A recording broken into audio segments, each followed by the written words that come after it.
Hello friends, இன்றைக்கி ரொம்ப இன்ட்ரெஸ்டிங்கான ஒரு வீடியோ பார்க்க போகிறோம். 25 கிராம்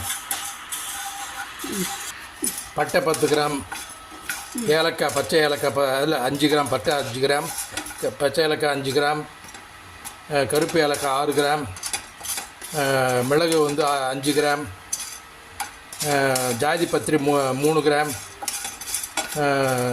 நட்மேக் ஆந்திரா தமிழ்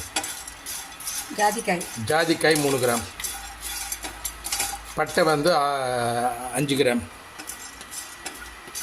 தான்.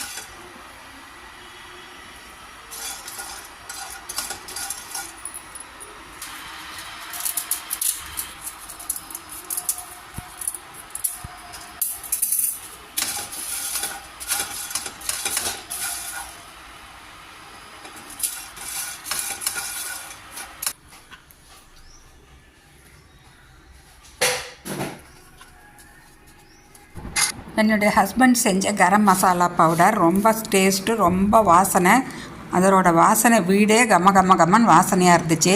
இதை போட்டு சிக்கன் கிரேவி சிக்கன் ஃப்ரை செஞ்சதை டேஸ்ட் அவ்வளோ யம்மியாக இருந்தது. நீங்களும் இதே மாதிரி செஞ்சு சாப்பிட்டு பாருங்கள் ஃப்ரெண்ட்ஸ்.